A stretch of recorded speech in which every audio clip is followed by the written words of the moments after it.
देखो, साधक जब साधना करता है तो 3 बातों से बचना चाहिए।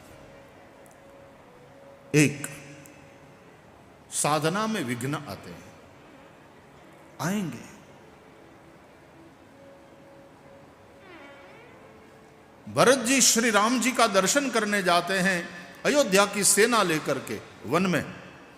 राम जी का वनवास हो गया और भरत जी, दशरथ जी का देहावसान हुआ तो उनकी अंतिम क्रिया सब श्राद्ध क्रिया इत्यादि करके और फिर अयोध्या के समाज को लेकर के श्री राम दर्शन के लिए चित्रकूट जाते हैं।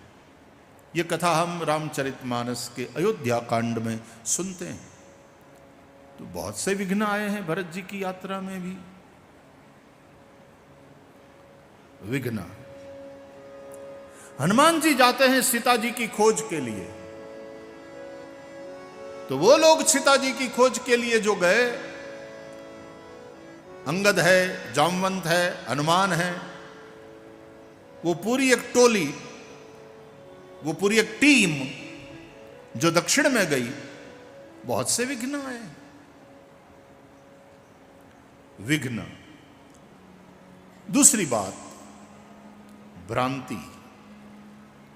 साधना के पथ में बहुत प्रकार की भ्रांतियां भी पैदा होती हैं, कंफ्यूजन बहुत प्रकार का क्रिएट होता है। हम सत्य को असत्य और असत्य को सत्य के रूप में देखने की गलती भी कर सकते हैं। हम अधर्म को धर्म समझ लेते हैं, भ्रांति में पड़ जाते हैं।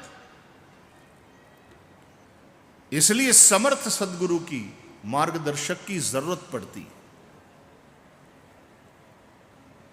तो विघ्न, भ्रम, भ्रांति, और तीसरी बात साधक को जिससे सावधान रहना चाहिए वह है प्रलोभन। प्रलोभन से भी सावधान। हनुमान जी महाराज जैसे ही गए सीता जी की खोज के लिए और जैसे ही छलांग भरी, जय श्री राम उच्चारण करते हुए, ये जो मैनाक पर्वत, उसका सुवर्णमय शिखर, और वो बाहर आया कि रघुपति का दूत जा रहा है, थोड़ी देर आराम कर लो। श्रमहारी ये प्रलोभन है। साधक के मार्ग में इस प्रकार के प्रलोभन आते हैं।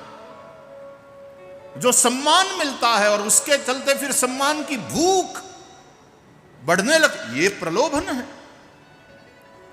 अरे सिद्धियां मिलने लगती है और सिद्धियों में एक प्रलोभन है, वो फंसता है। श्रीमद् भागवत के 11वें स्कंध में भगवान द्वारकाधीश प्रभु उद्धव को उपदेश कर रहे हैं और कहते हैं, उद्धव, साधक जब साधना करते हुए मेरे पथ पर आगे बढ़ता है, सिद्धियां स्वाभाविक रूप से उसके पास जाकर के उसको बरती हैं, लेकिन उस प्रलोभन में यदि फंस गया तो वो सिद्धियां मेरी प्राप्ति में, मेरी अनुभूति में बाधा उत्पन्न करती है।